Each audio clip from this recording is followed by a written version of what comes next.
All right, we are back on the Mania of WrestleMania. This time we are talking WrestleMania 10, the rise of Bret Hart to reclaim the World Wrestling Federation heavyweight title from the evil foreign invader, Yokozuna.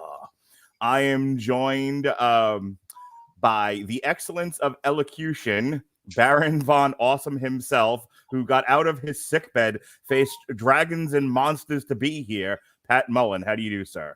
Literally, I was at a veterinary hospital last night, too, so a lot of dragons and monsters along the way. Indeed. And you know me, I got to dress for the occasion. So we've got the jacket on today for the anointing. We've got the tank top on. The only thing I'm missing is a pair of glasses to hand off to one of you boys. Outstanding. And joining us from a ditch in an alley in a van down by the river, from parts unknown, Chris Bailey. How do you do, sir? Take your mute off, Pat. You're muted. There you go. Let me tell you something. Unbelievable. The day is just stacked right up against me, but by God, I showed up. That's right. I appreciate you for being here. Both of you guys for being here, despite all of us, this just being the worst timed podcast ever. All right. Speaking of the worst timing ever, so Hulk Hogan tells Vince McMahon, "I'm your guy, brother. Give me the belt." They do the old switcheroo at WrestleMania 9. Yoko beats Bret with the old salt in the eyes routine, and down comes Hulk Hogan to save our hero. And because the crowd demanded it, so he says, he gets in the ring with Yoko. Big boot to the face. 1, 2, 3. Hogan's your new champion. Bob's your brother. Now, Pat, the real story here. Allegedly, Bruce Pritchard said on his podcast, the reason why they put the belt back on Hogan was because they were going to Europe after this, and they wanted the belt to be on him, and they wanted Yoko versus Hogan to tour. None of that is what actually happened. Hogan won't even get into a ring in the WWE until like May. And who does he wrestle? I'm not asking you. That's rhetorical. You know who he wrestles, for God's sakes? It's him and Brutus the Barber versus Ted DiBiase and IRS in tag team matches. This MFR doesn't even defend the belt until King of the Ring. Why, Pat? Why? Well, unless you count his one-off match in Japan with the Great Muta, where he throws the belt down and says the IWGP belt is the only belt that matters on top of everything else. Fantastic. Yeah. And I don't, by the way. Because Hulk's going to be Hulk. Hulk's going to do what's best for Hulk. And Hulk didn't get the response he thought he would get coming back. Mainly due to, his name being in the news and papers about being a steroid user and abuser and having lied on Arsenio Hall, and the audience shifting away from Hulkamania, even though he thought there was a chance to do it right. There wasn't. And when he got that negative response, he figured it would be even worse in Europe and said, nah, you know what? I'm not really, that European tour doesn't work for me, brother. So they got Jim Duggan to replace him for the whole tour, and Hogan doesn't do squat until time to cut promos, and actually calls Yoko a Jap in a bunch of the promos, which is even frowned upon then. More to be released on that in later years about Hulk. But so Chris Bailey, two things about our man, the lusterer, Hulk Hogan. One, I think you can see on video the point at which Vince McMahon's heart breaks when he tells him he's actually not going to go to Europe. But even better, didn't he also tell McMahon, and this is what I wanted you to talk about, didn't he also tell McMahon at the point at which he's leaving that he's done with wrestling, he's not going to compete, he's just going to go make Thunder in Paradise, and that's going to be the end of it?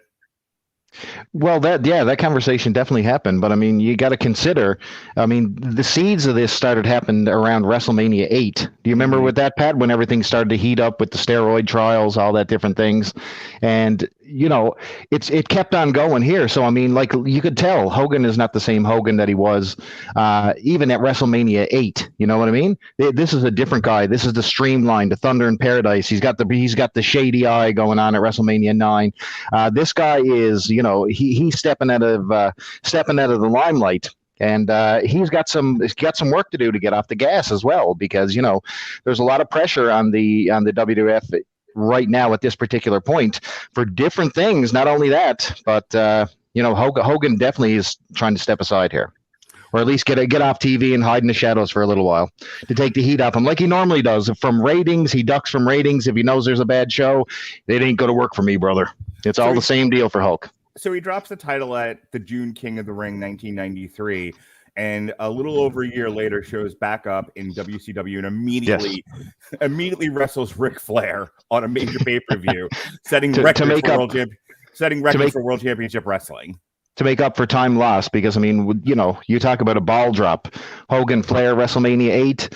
I think all eyes were pointed at that. People were shocked that we actually went with Hogan Sid, but we ended up there. But they tried to make that money back in WCW a little while later.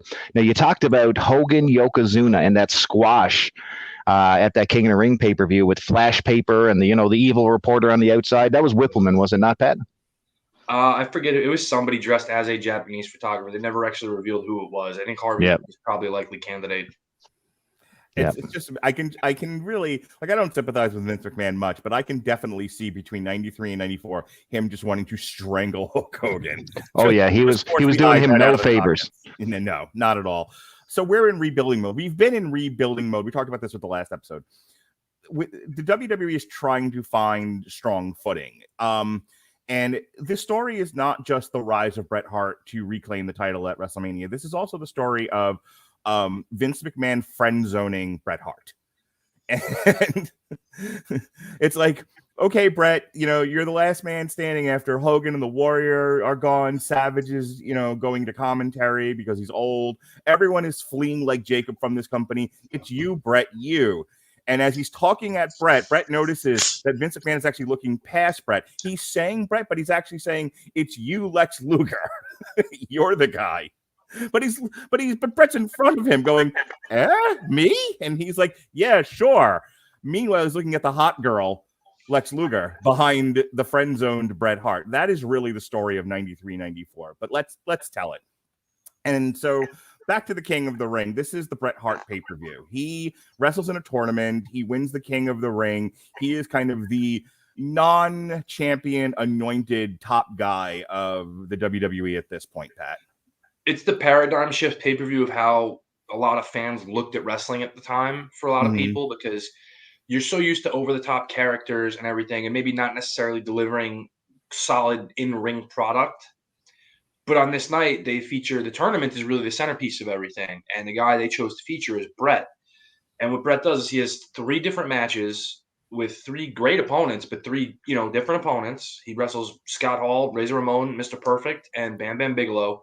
Has 3 really great matches, overcomes the odds, and wins this tournament. And it's, in a lot of ways, people shifted their view to what is good about wrestling. And a lot of people shifted their view that I'm not going to watch wrestling anymore because this isn't what I want to watch. But the people who stayed were the people who are now being drawn in by, oh, wow, this guy's the best performer in the ring, versus the people who wanted your Ultimate Warrior, Hulk Hogan type persona characters who kind of, by and large, left at this point in time. It does illustrate kind of the nature of wrestling. When you can make a big circus presentation that features good workers, but is ultimately a very broad-based entertainment vehicle, you have a lot of fans. When you cut away all of the fat and you just focus on the workers, your best bout machines, you get a very niche audience. And niche is another word for saying small, Chris Bailey. Who's on mute? I know. Nope. No, I agree with you 100%. So the shift to the, to the smaller was definitely out of necessity, not out of something that they wanted to do.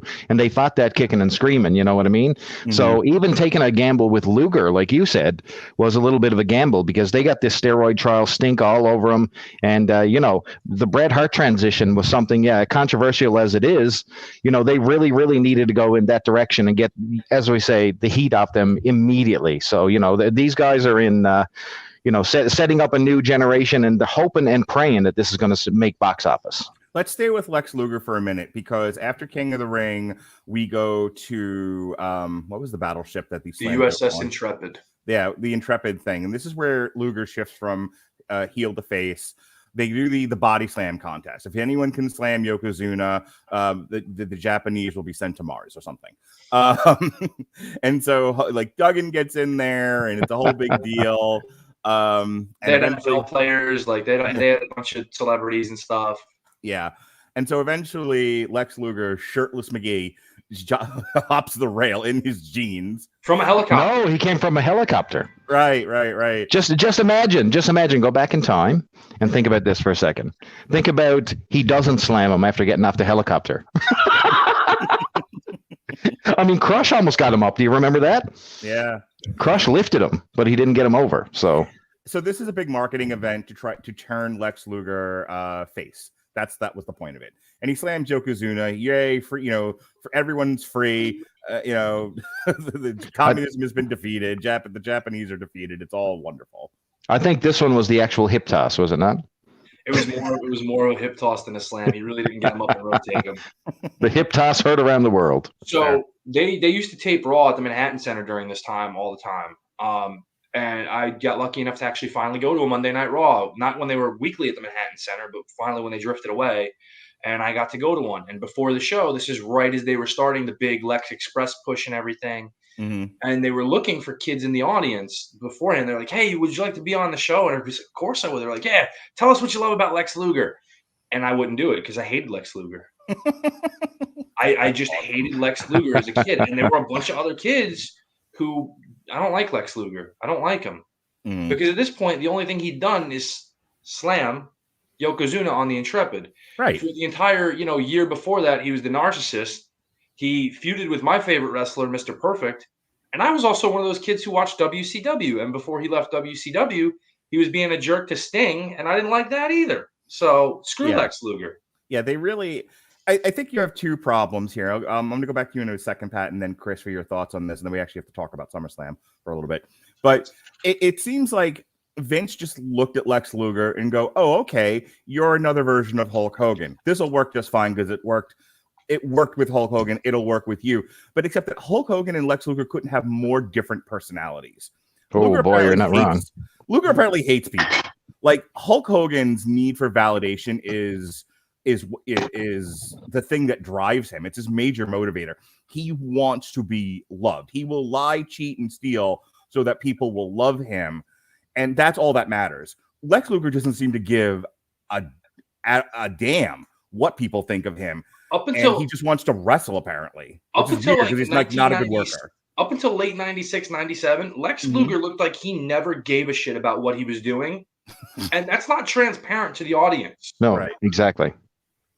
Right. So it's like I don't understand. I know Pritchard talks about, I don't want to get too long on this, but Pritchard talks about how people will just tell Vince McMahon what they think he wants to hear, and they won't be honest with him because honesty gets you removed from the room.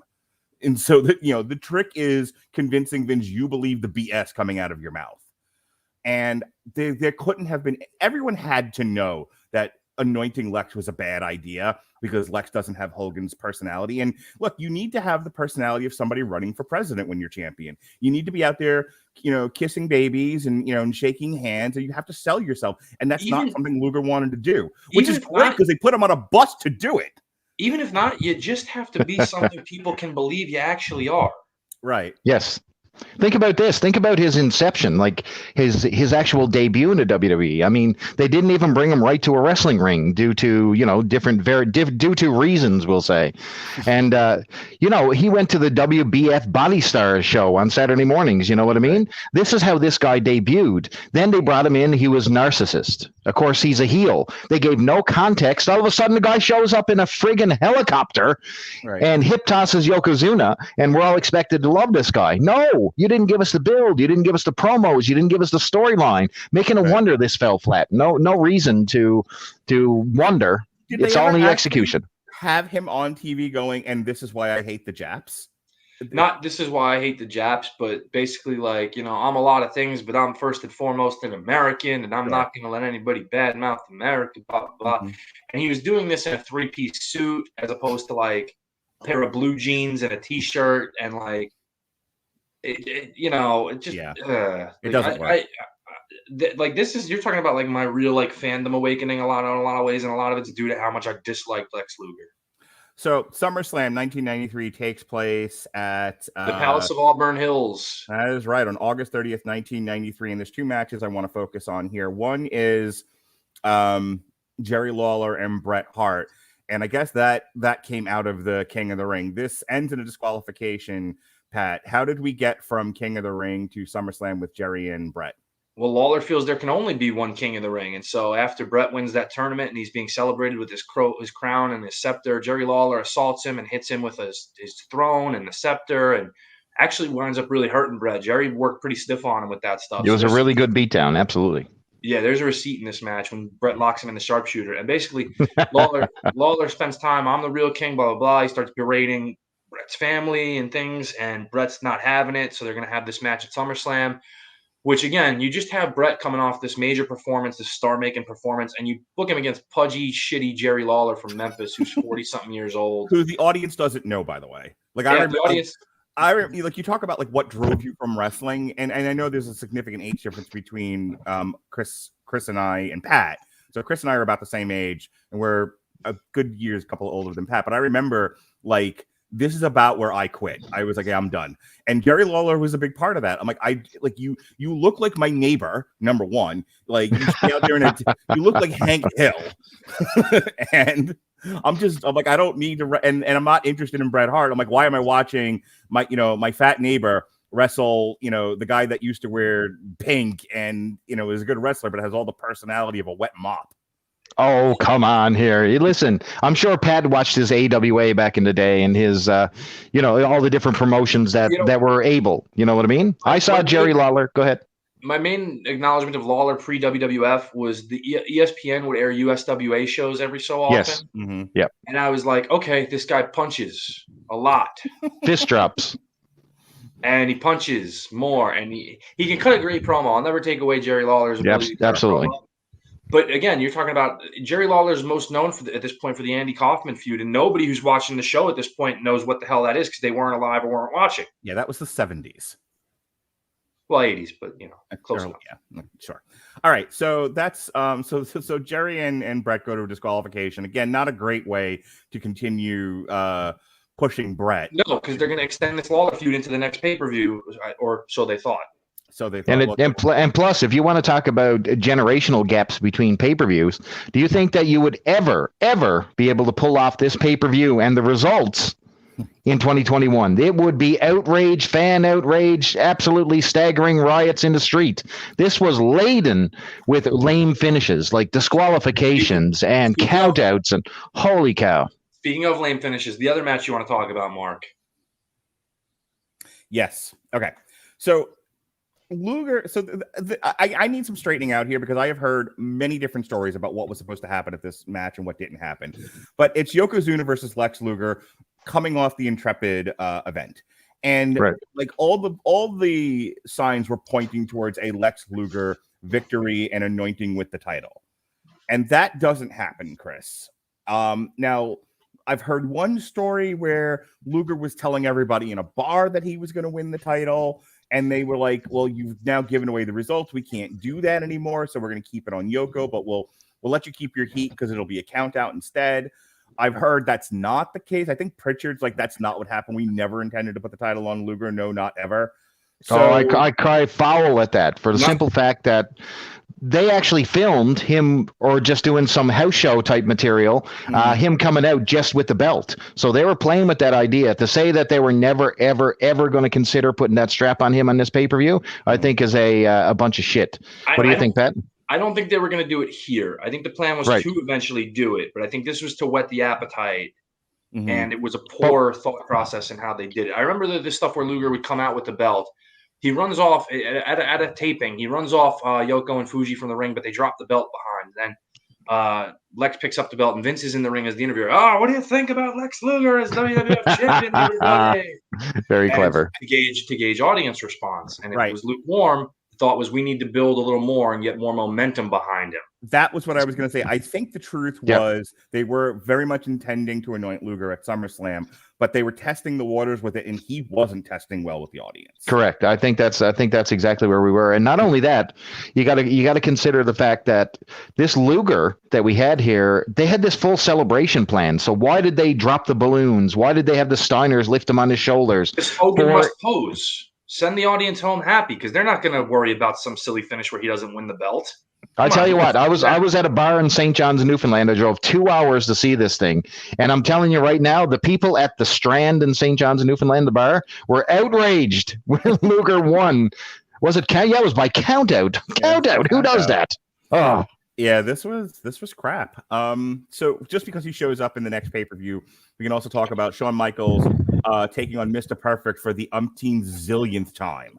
I mean, like this is a hell of a pay-per-view here. You have Owen, Barry Horowitz, Diesel, Ted DiBiase, Razor Ramon, Ted DiBiase, the Steiners and the Heavenly Bodies, Shawn with Diesel versus Perfect, IRS versus Sean Waltman.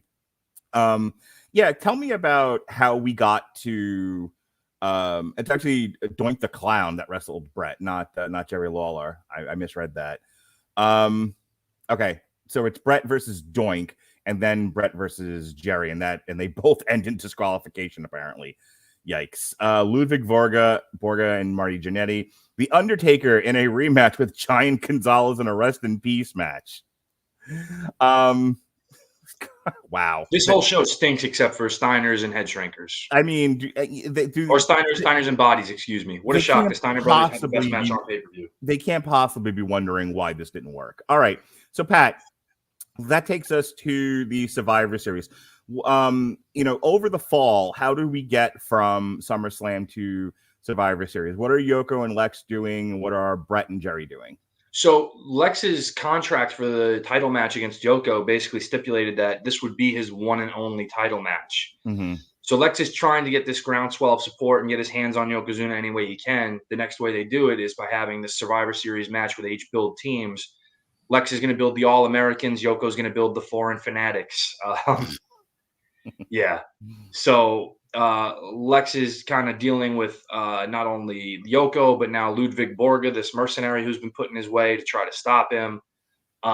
Bret and Jerry are engaging still in a war because Bret's not satisfied because he didn't get the win over Lawler at SummerSlam because the decision was reversed to a disqualification because Bret refused to release the sharpshooter. Right. And now Lawler's really taken to mocking Stu and Helen Hart to get at Bret because it's very schoolyard. And why wouldn't you get upset at somebody making fun of your parents and whatever because they had nothing better for Bret at this point. And at the same time, Bret and Lawler are doing this feud down in Lawler's promotion in Memphis where the roles are reversed, where Lawler's the babyface and Bret's the heel.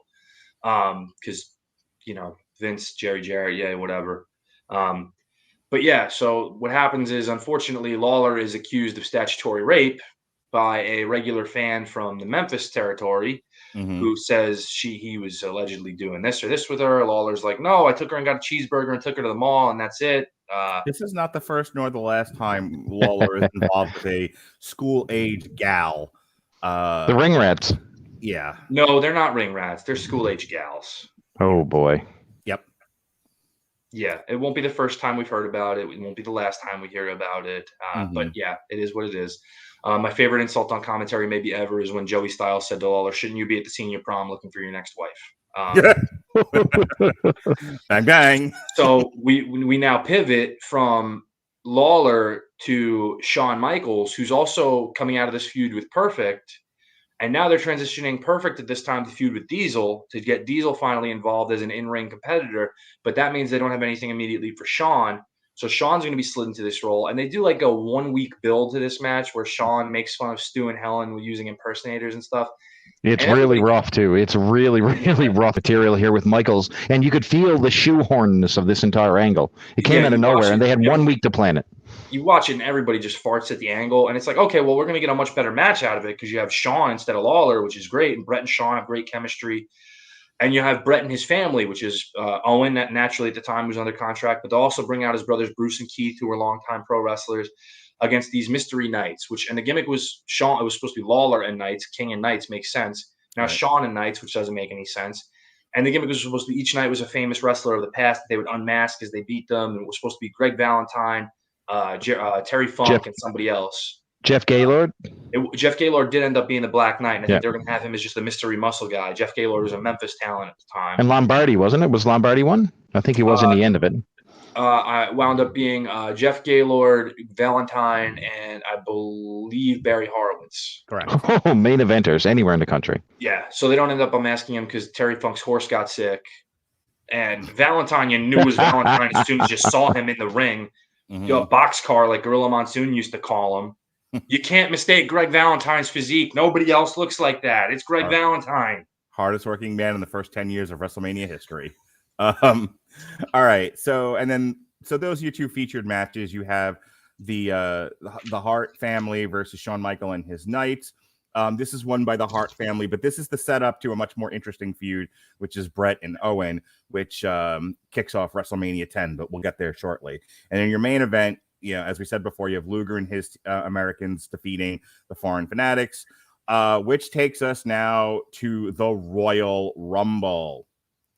All righty. So the Undertaker is still kicking around at this time. The Undertaker is actually going to get a shot here at Yokozuna. And I got to talk about this because this I watched with my friends at the time. Like I said, I've been out on wrestling for a little while, but one of my friends got all the pay-per-views and we all kind of, went over to his house and, his was the party house. So I was there for this. And I remember everyone, like, when the Undertaker gets beaten by Yokozuna in a casket match, but he got beat because the entire heel locker room ran out to beat him up. We all were. If there was ever a moment that collectively lost the entire male generation, of teenagers on wrestling, it was that moment. This was the worst thing ever, Chris Bailey. Yeah, man, that was rough. I mean, they were really, really trying to protect the Undertaker here. He had to. Was it the face surgery, Pat? I think was happening here. Was no, he? What was his time?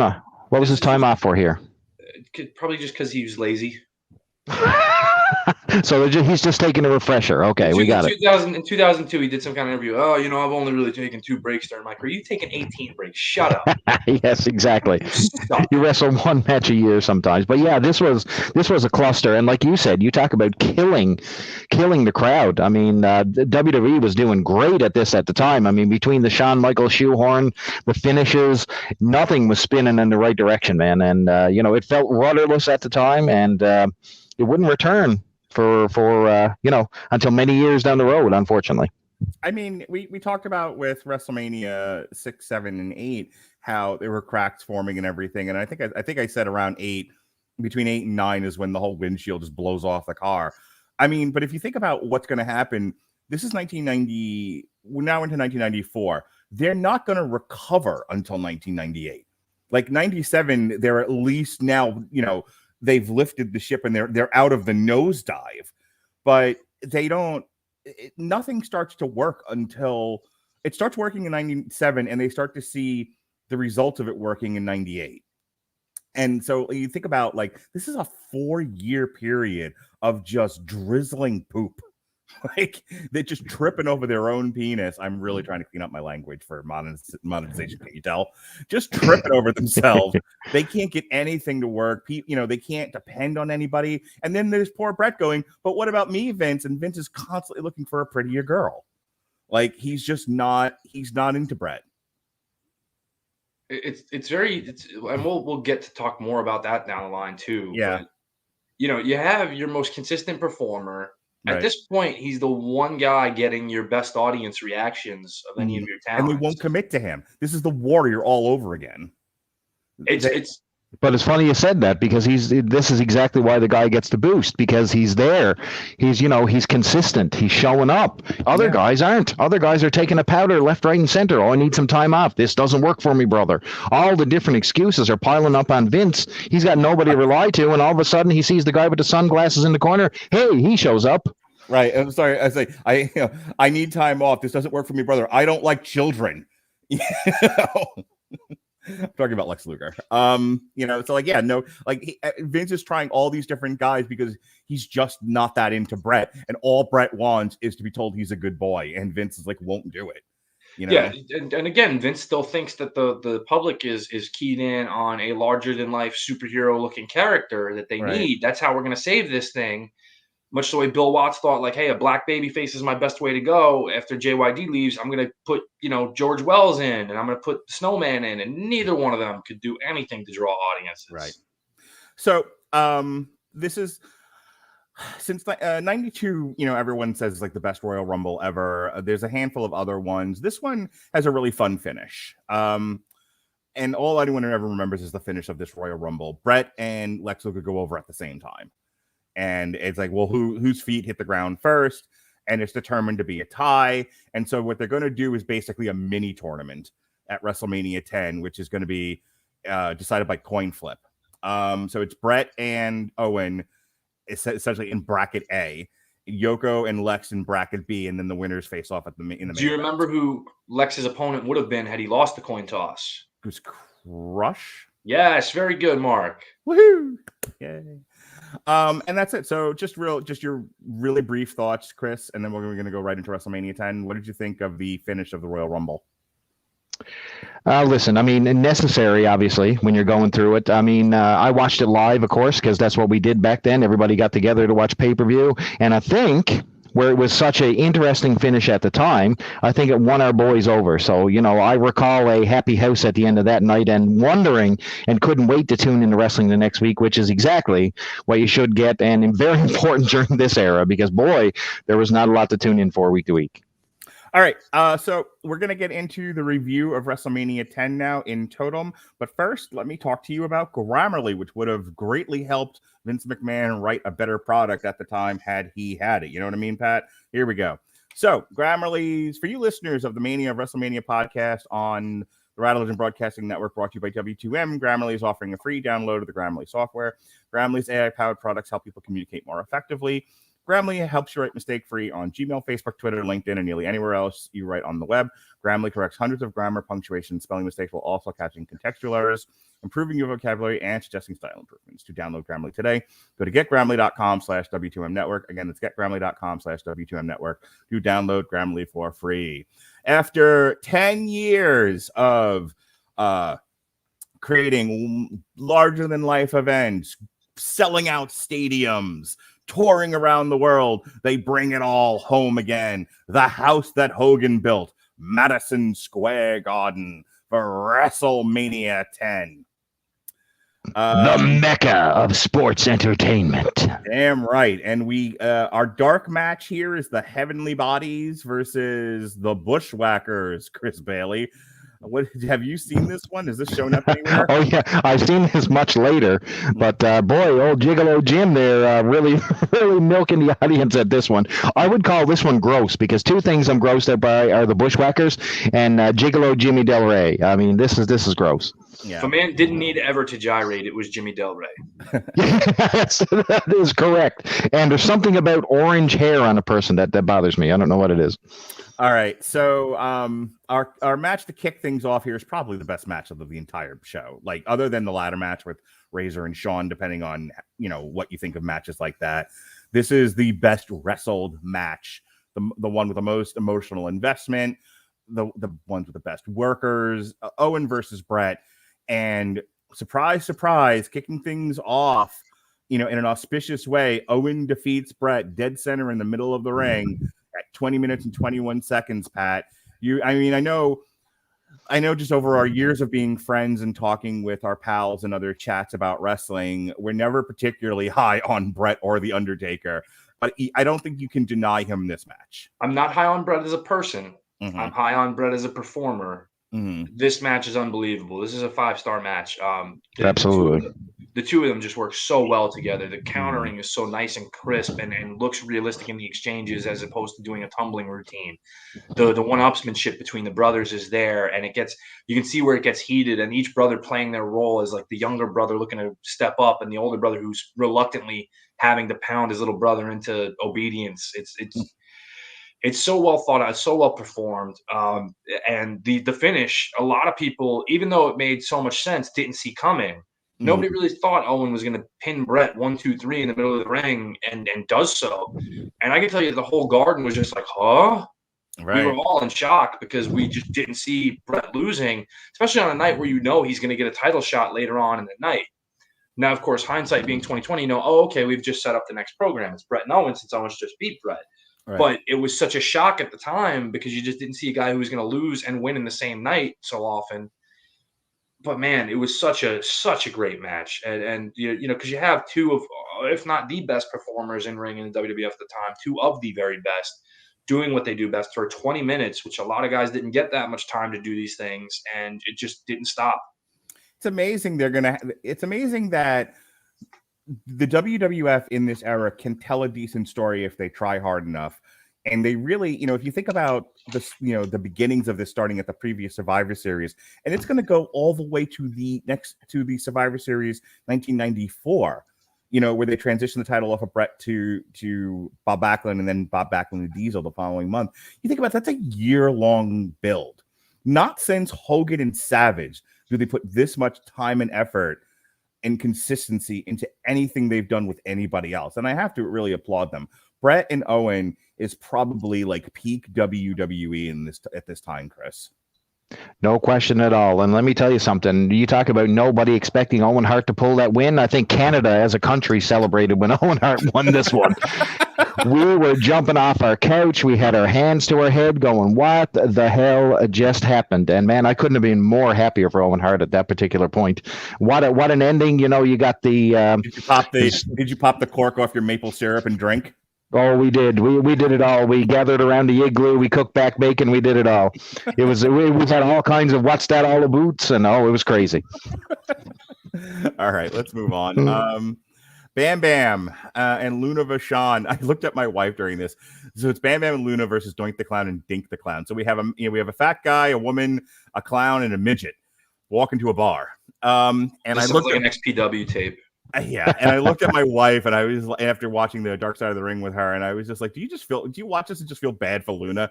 And she was like, this is what Medusa was talking about, where it was like you just wanted to be paid for what you did, and you took the jobs you could get, and they just weren't using women seriously at that time. And so kind of, but at least she's working. She's in a high profile match at WrestleMania. This is her second WrestleMania appearances in 2 appearances. You know what I mean? In 2 years.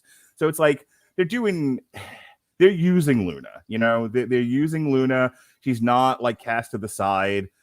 It's like you somewhat feel bad for her, but on the other hand, she's doing what women did in the WWF at that time. In any case, Bam Bam here in the second featured match of the night is going to be a major player for this company in a very weird way between 94 and 95. Like, he's in main events and stuff. He's in big time matches, but he never gets like a real marquee program.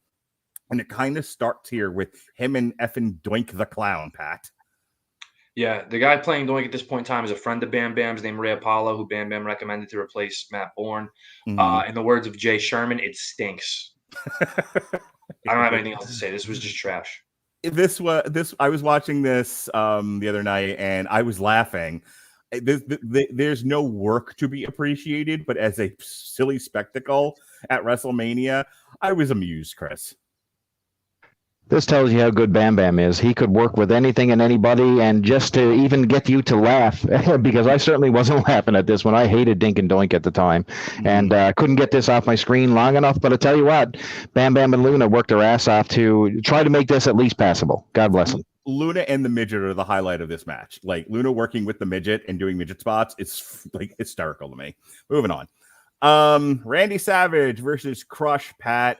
Randy had taken a year off. They tried to put him in the commentary booth. The psychology of this is very, very clear to me, that they were trying to give Randy all the opportunities in the world to rest and not outwork himself and not fall apart and look as best he could. This entire match is set up so that Randy has plenty of rest spots. Yeah, because he's not consistently wrestling at this point in time. So Right. He's not going to be in ring shape. And also Randy's, approaching, in his 40s. He's not the same Randy who you had in 1986 and 87. He's not the best bout machine version of Randy. The problem is he's still arguably the most over guy on the roster, and you're marginalizing him and pushing him to the back burner. And I'll say again, like I say a lot of times, if you put Randy and Lex Luger in a ring together, who do you think is the younger, fresher, more dynamic performer? Right. Ain't even close. Yeah. This is Younger? special to me because even though it's kind of a lousy match, it's Randy's last WrestleMania match, and it's special to me in that regard. It's the last televised WWF match he has at this point, so it holds some very sentimental feeling for me because he's the Macho Man, because he's been Mr. WrestleMania really to this point out of anybody. Right. And it's not a great match, but it's a great send off for Randy, who gets his revenge on Crush. Randy cut some fire promos before this, calling out Hulk Hogan as a backstabber too, which was great. And they aired them. and basically crushes their Hulk Hogan in this role as a backstabbing friend. And Randy gets to shine one last time. Has anybody had, including Hulk Hogan, I would say Randy Savage has had the best consistent run of opponents. George the Animal Steel, Ricky the Dragon Steamboat, Butch Reed, Greg Valentine, Honky Tonk Man, One Man Gang, yeah, Ted DiBiase, in one night, Hogan, Dusty, Warrior, Flair, and then he took 8, and then he takes 9 off, and then he ends with Crush. I mean, but that's a pretty stiff run. Oh, just Mania opponents. Okay, I thought you were going with just feuds. No. I'm talking Mania opponents. Okay. Like even Hogan can't necessarily lay claim to having that level. You know what I mean? You're right. He is Mr. WrestleMania. Before Shawn takes that title, Randy Savage really is Mr. WrestleMania. What did you think of the match, Chris? What did you think of Crush versus Savage? Let me tell you something. Nothing really to see here. I will tell you, though, I think, if I'm not mistaken, Crush was dominating him on the house show circuit. I mean, I don't think there was a lot of wins for Randy Savage at all. And to be honest with you, I sort of expected a loss here from Savage. So seeing him get the win and tying a nice, neat little bow on his career here at WrestleMania was good. His ankles. Oh my God! So this one ended backstage, did it not? The rule was you had to make it to the ring after you pinned the opponent before the count of 10 or whatever. If you were pinned, you had a 10 count. So and Randy tied Crush up upside down as best he could. And it was sloppy as F. I'm a huge Randy Savage fan, just like Pat was as well. And let me tell you something: every single WrestleMania, I would come in and just cross my fingers Randy Savage was going to win. So seeing him here was a breath of fresh air. All right, so the next couple of matches lost me entirely to the point where I think I had WrestleMania on in the background while I worked on W2M pages. That's how much the next half of this sucks. Imagine being there. Starting with Medusa, now calling herself Alundra Blaze in your, obligatory women's match of the night versus Leilani Kai, who we haven't seen since WrestleMania. Hey, I had lunch with Leilani Kai. Oh yeah, I did. Yes, I did. How was your lunch? That was another story for another day. It was WrestleCon. We got to be paired with a legend, and people were getting like ECW stars. They had the Tommy Dreamers, and they had the Shane Douglases, and they had all kinds of different people. And I got Leilani Kai. I was happy. Yeah. My lunch with Leilani Kai sounds like an adult video one might watch.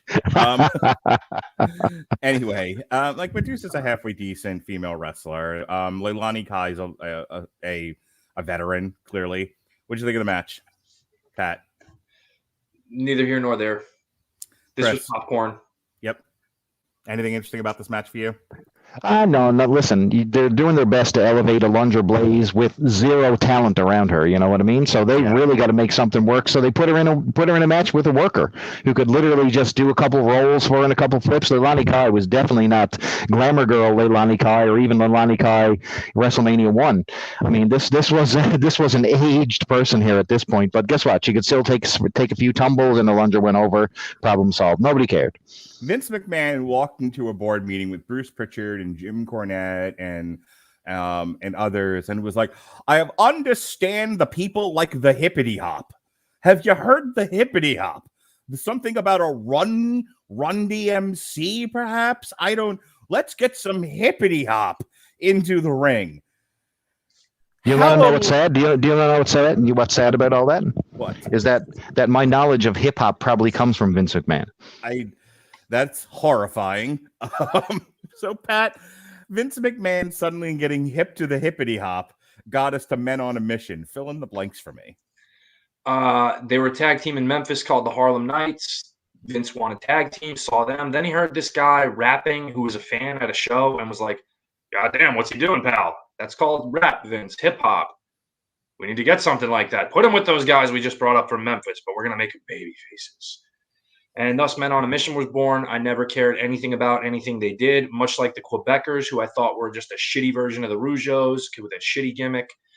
I hated everything about them. I hated everything about this match. I hated Johnny Polo. Yeah. Moving on. I want to say this. Having grown up in the hoods of Long Island as I did, I was born a small black child on the south Valley side. Street, Oh my Jefferson God. Avenue, man. That's Oh, right. wait, that's Jim Brewer. Even now 1994.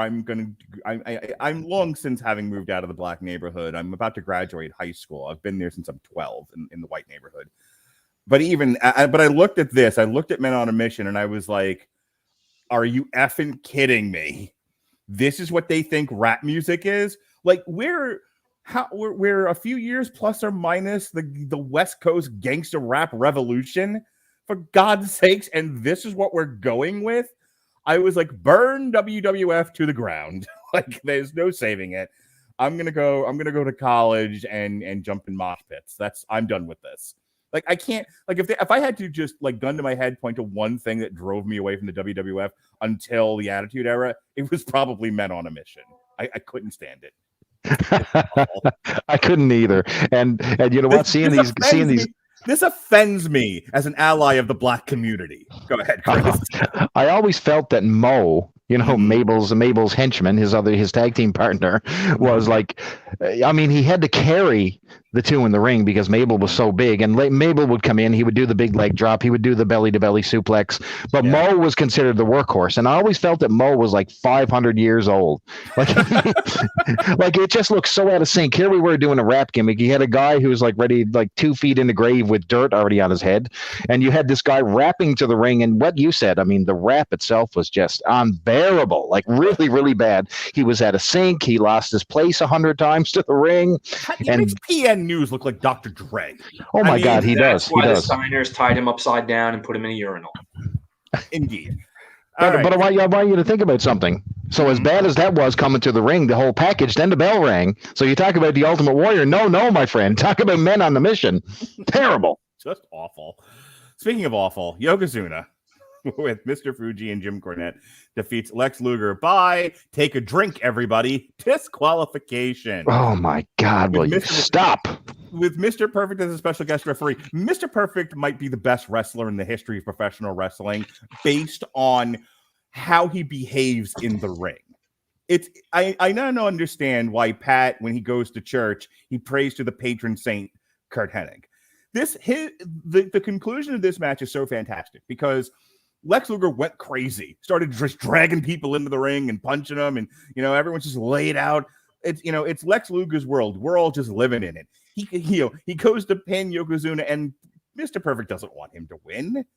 Mr. Perfect is now looking around going, how do I get out of this? And he sees Jim Cornette. Jim Cornette shouldn't be in the ring. I need to get him out of here. This is not safe. It's not.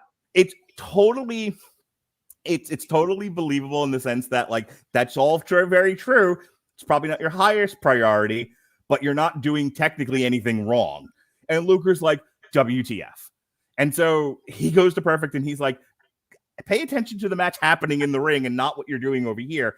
And Perfect says, no, this is not a safe place for a manager to be. He's not an in-ring competitor. And so there's more fisticuffs and more flying and more, ballyhoo. And and he goes to pin Yokozuna again. And Mr. Perfect looks around and he goes, well, Mr. Fuji shouldn't be in the ring. That's not safe for him. He's not an in-ring competitor. And Luger loses his mind. And what do you know, Pat? He puts his hands on the official. You don't do that. You don't do that.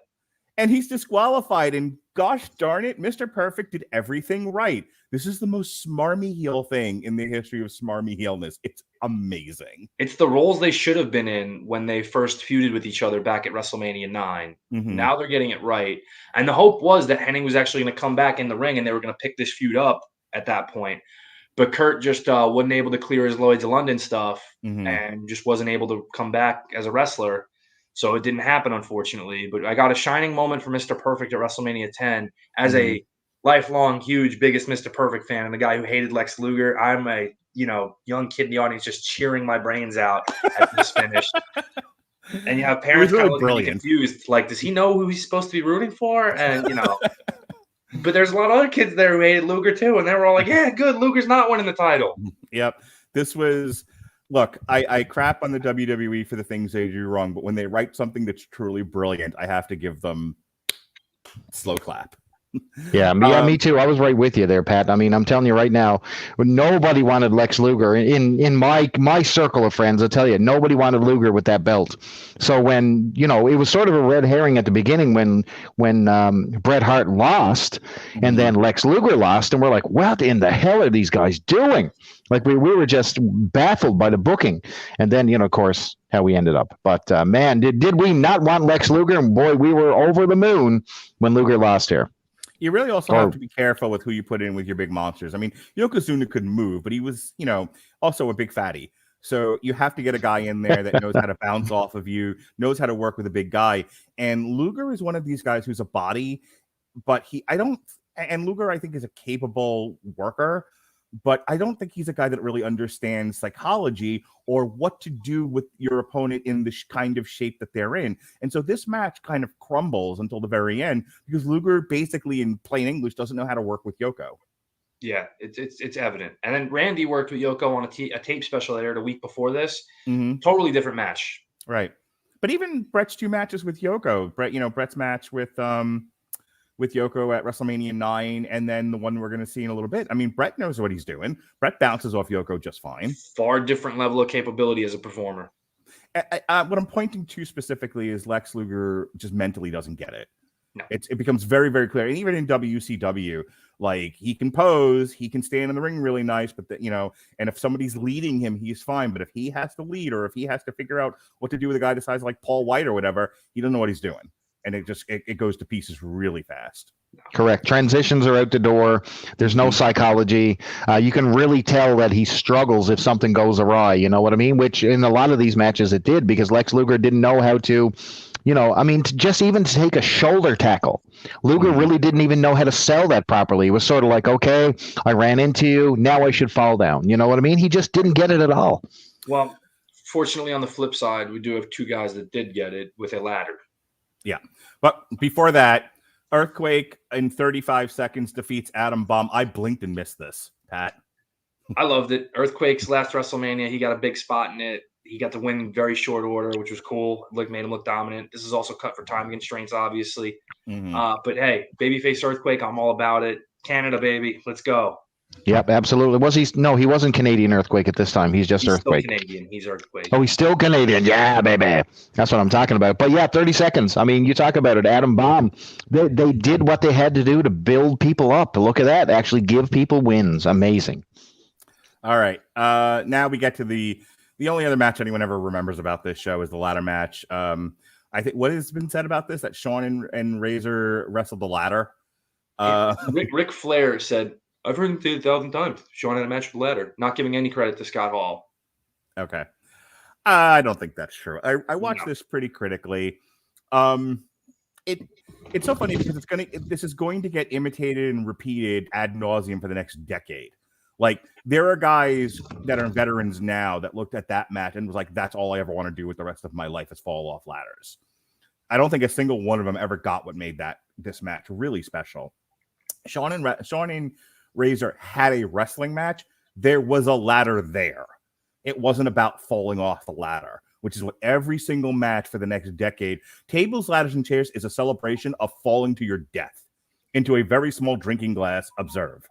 It is the same thing. It is how many car crashes can we create, as opposed to Razor and Shawn. And I can't even say this about their second one. It's really this first one, this very special first one, which stands out as one of the best gimmick matches I've ever seen, Pat. They craft a match to involve a ladder. They don't craft a match around a ladder. Yes. The ladder is a participant in the match. It isn't an obstacle for which they can throw themselves off of yelling, I regret nothing. Although I do like the second match better because I think it plays off a lot of the psychology of what they did in this. And I think it's more complete storytelling. Sure. But this match deserves all the praise it gets to me because it was revolutionary. It was each guy really busting out everything they could to make this special for the spectacle that it was. Even though it's not the first ladder match, it's the most well-remembered because of the stage it was on, because of the 2 guys, not one, the 2 guys who performed in it. They did a lot with what they had. You have the splash spot. They botched the finish up, which a lot of people don't realize, and then they had to use the finish that Bret and Shawn came up with, which is a point of contention for Bret. Where Shawn gets tied in the ropes and Razor goes up and gets the belts. They also go along and cause the 10-man tag match to be cut from the show. That's too But bad. It's a great match. Each guy got to shine, and each guy got to stamp themselves as a future major player in the company, potentially. Yeah. What'd you think of the match, Chris? Oh, come on. So we started this show with, second match on the card was Owen versus Bret. I mean, just blew the roof off it. I remember the exhilaration coming out of that one saying, there's no way they're going to top that. And of course, then we had the lull. Then we had Men on a Mission. We had Bam Bam Bigelow. We had all the different crap that wedged in the middle. You know, a little bit of thanks there for Savage. And then the ladder match. Man, oh man, this was incredible to watch back then. I mean, revolutionary. Shawn Michaels at the height of his powers, you know what I mean? Not height of his powers, but height of his bumping ability. I mean, this guy literally, like you said, there is some credence to the fact that he had a match with a ladder. Yes, Razor Ramon was in it, but boy, did Shawn carry the majority of the load. And, you know, Razor was glad to have a payday out of this one. But I think he did carry his own. Like, you know, Razor Ramon is a big star. And I loved this match. But boy, did that cause havoc later on, because we got to see it 1 billion times over. over and over ad nauseum. I want to say one thing about this. Also, it's an example of how to do a gimmick match in the sense that the gimmick has to be a resolution to a problem inherent in the story. So Shawn was the Intercontinental title, then Shawn got jumped by Marines. No. Shawn decided not to do a job, allegedly failed a drug test, refused to give the belt back. Okay. So is the Marine thing not around this time, or no? That's later on. That's when he decides to not drop a belt again. Yeah, and then Razor won a vacant battle royal by beating Rick Martel to win the belt. Now there's 2 champions: Shawn with his fake belt, Razor with the real one, etc. Here we go. 2 belts, 1 champion. So crawling up the ladder to claim both belts is a resolution to put who is the real champion. It made sense in the context of things. Yes. Right. You know, years later when they do the Elimination Chamber, it's a resolution of, we have 50 guys all in the number 1 spot. How are we going to decide who the number 1 contender is for Triple H? Okay, we'll put them all in this stupid cage match. Things like that. You know, the Hell in the Cell with Shawn and The Undertaker is a resolution to the fact that they almost killed everybody in the building at Ground Zero. You know, and they had to be separated, and the poor cameraman will never be able to play the piano again. It was a whole mess. And so, you know, that was the point of Hell in the Cell. You know, we're in an era now, and this is the only reason why I bring it up as a contrast. We're in an era now where the gimmicks don't resolve anything. They're not part of the story. They're part of the season. Oh, look, it's Hell in the Cell season. It's Money in the Bank season. It's this season. It's that season. So just what we didn't talk about here is that it was for 2 belts. So 2 belts on the line. Shawn Michaels returns. He still got the Intercontinental title. He didn't drop it. Razor Ramon had defeated Rick Martel, I believe, in a tournament. Just covered all of that. Yeah. What? We did. I don't know where you drifted into another universe, but literally that was exactly what Pat said. What, that he had beaten Martel? Yes. And that Shawn refused to do the job. We had 2 belts. belts. No, I heard all that. Yeah. Oh, yeah, the 2 belts. Yeah. But I was a big fan of the whole 2 belt thing. So anytime someone else brought a belt, if it was Ric Flair coming in, I was super into it. You know, the fact that 2 belts were above the ring and we were going to decide 1 champion, that was way, that was another piece that, you know, really brought my attention to the ring. So, you know, and plus that tournament. Wasn't Tito Santana in that tournament? That's one thing I wanted to talk about. Tournament. Battle Royal, where the last 2 guys had a match, and it was Martel and Razor. Battle Royal, right on. Yes, it was. That's perfect. And Battle Royal to decide the Intercontinental Champion. Perfect. We Are the Champions by Queen after Razor won. Where can I hear We Are the Champions by Queen, Mark? Do you have any idea? I do. Oh, well done. I do. As soon as I write down the time that I'm going to talk about this, I can tell you that we're giving away a free trial of the 30-day, we're giving with 30-day free trial of the Amazon Music Unlimited service. You can download all the Queen you want. As a matter of fact, you can actually listen to the entire soundtrack of Bohemian Rhapsody, the movie that's currently in contention with lawsuits. I don't know if you saw that. So click the link, getamazonmusic.com/W2M network. Again, that's getamazonmusic.com/W2M network to try out our free trial of the Amazon Music Unlimited service. We have 70 million songs on the service. You can explore things, listen to things you enjoy, make a workout mix, anything you like. All right. Last match of the evening. Pat, I'm going to posit a question to you before we start this. Bret Hart's going to win the title against Yokozuna, and the entire locker room's going to carry him around on their shoulders, and Owen's going to give him a dirty look from the back of Madison Square Garden, and confetti's going to fall down. This is the height of Bret Hart's career. It's never getting any better than this. Like, this is it. This is where his career had reached its zenith. How weird is that to go back and think about? What date is this? March 20th, 1994 was the end of Bret Hart's career. Well, just like any other great career that goes on too long, it's not necessarily the end. It's maybe the end of the peak. Yes, that's what I mean. And now we're going into the valley, but it does kind of peak out here, unfortunately, for Bret. There's no kind of. I can't think of a single thing.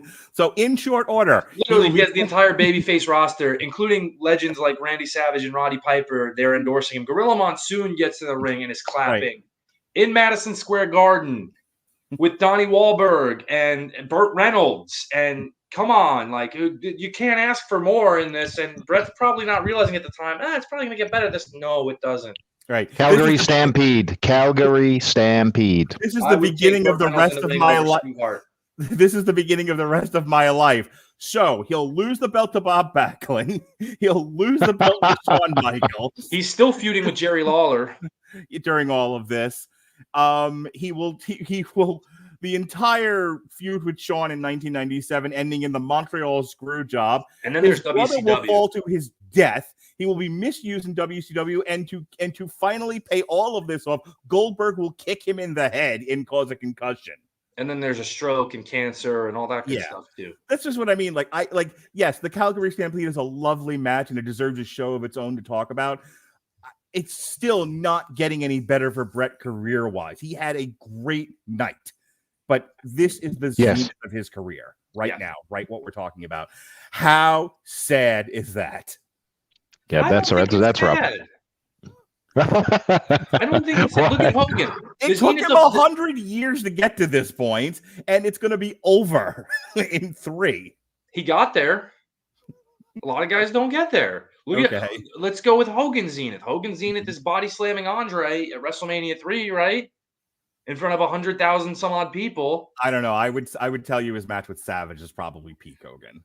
I think it's a better match. I think it's more entertaining story-wise. It never got bigger than it did with Andre. I agree, Pat. And Hogan's still going. Okay, fair enough. All right, so let's talk about it. Now that I've aggravated most of the internet wrestling community. Piper, as great as Kurt Hennig was as a referee, Roddy Piper's the worst, and I love you, Roddy. Yeah, Roddy Piper was ineffectual in this match. I forgot he was in it. Although, what a shock at the time when you got to see Roddy Piper come out as special guest referee. That was an absolute shock to me. Big surprise. Arena was crazy for him. Sure. Yep. So Bret defeats Yoko in just over 10 minutes. Terrible finish. Terrible finish, but it's a good match. Bret wrestled a total of 30 minutes over the course of this pay-per-view. He wrestled his brother in a banger, and he wrestles Yokozuna, who's going on the immobile side.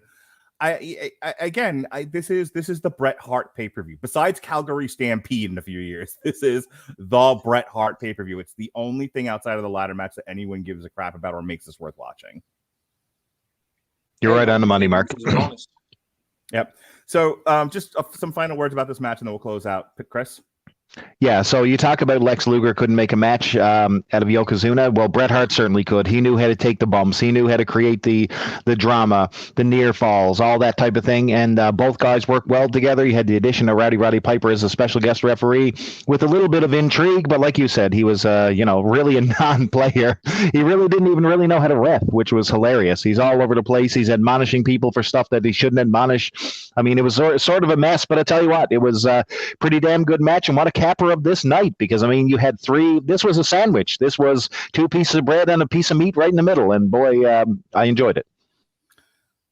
It's my favorite WrestleMania ending. Just to have the entire new generation being signified, and this is the leader of the new generation, and it's all celebratory. And you have the legends and Randy and Roddy endorsing it. Yep. And then you have Owen just staring from the end to set up the future build. Just so good. He's being invited in. Hey, come celebrate. This is your brother. Randy Savage is holding the ropes open, and Owen just looks with disdain at him. Like, this is my night, and you just took it away from me.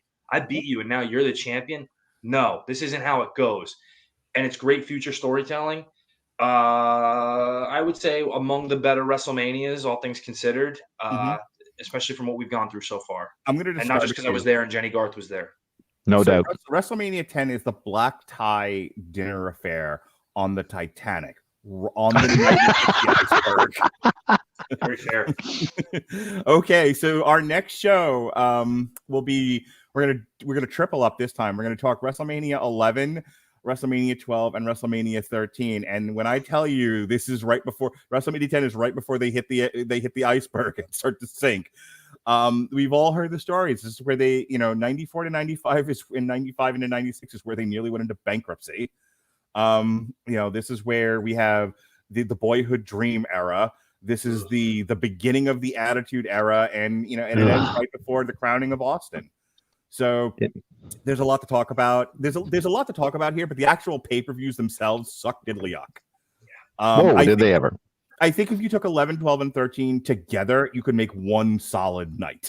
I don't even know if that's possible. Because you have the same guys usually in the entertaining parts of the night.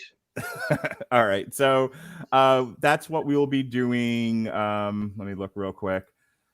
Mania. Okay. The Mania of WrestleMania 12 will be in December 15th. It'll be just myself and Pat.